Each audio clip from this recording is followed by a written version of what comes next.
السلام علیکم ورحمۃ اللہ وبرکاتہ۔ قرآن کریم کی روشنی میں والدین کا درجہ۔ اللہ رب العزت نے قرآن کریم میں والدین کے حقوق کو اس طرح بیان فرمایا ہے: وَاعْبُدُوا اللَّهَ وَلَا تُشْرِكُوا بِهِ شَيْئًا وَبِالْوَالِدَيْنِ إِحْسَانًا، اور اللہ کی عبادت کرو اور اس کے ساتھ کسی کو شریک نہ کرو، اور ماں باپ کے ساتھ حسن سلوک اور احسان کرو۔ امام ابن کثیر نے والدین کے ساتھ احسان کے بارے میں لکھا ہے کہ اللہ تعالیٰ نے والدین کے ساتھ احسان کی وصیت فرمائی ہے، کیونکہ اللہ سبحانہ و تعالیٰ نے تمہارے والدین کو تمہیں عدم سے وجود بخشنے کا سبب بنایا ہے۔ اللہ تعالیٰ نے بہت سارے مقامات پر جہاں اپنی عبادت کا حکم دیا ہے، وہاں اس کے ساتھ ہی والدین سے حسن سلوک کا بھی حکم دیا ہے۔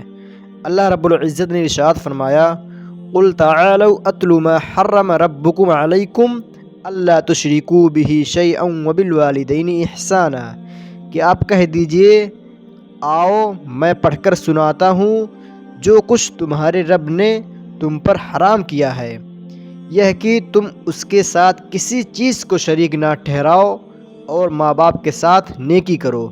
اللہ رب العزت نے والدین کے حقوق کے حوالے سے یوں ارشاد فرمایا: وَقَضَىٰ رَبُّكَ أَلَّا تَعْبُدُوا إِلَّا إِيَّاهُ وَبِالْوَالِدَيْنِ إِحْسَانًا إِمَّا يَبْلُغَنَّ عِندَكَ الْكِبَرَ أَحَدُهُمَا أَوْ كِلَاهُمَا فَلَا تَقُل لَّهُمَا أُفٍّ وَلَا تَنْهَرْهُمَا وَقُل لَّهُمَا قَوْلًا كَرِيمًا، اور تیرا پروردگار صاف صاف حکم دے چکا ہے کہ تم اس کے سوا کسی اور کی عبادت نہ کرنا، اور ماں باپ کے ساتھ احسان کرنا۔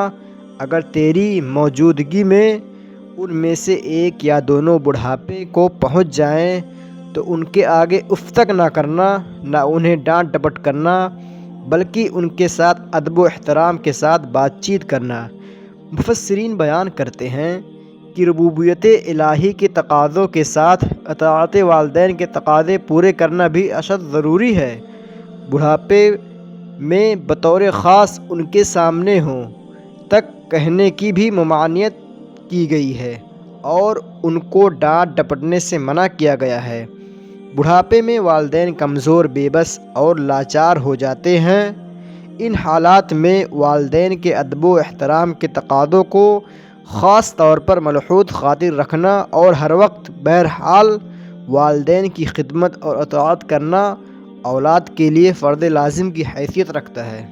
اب اللہ رب العالمین سے آخر میں دعا ہے کہ اللہ رب العالمین ہم تمام مسلمانوں کو والدین کے ساتھ حسن سلوک کرنے کی توفیق عطا فرمائے۔ آمین۔ السلام علیکم ورحمۃ اللہ۔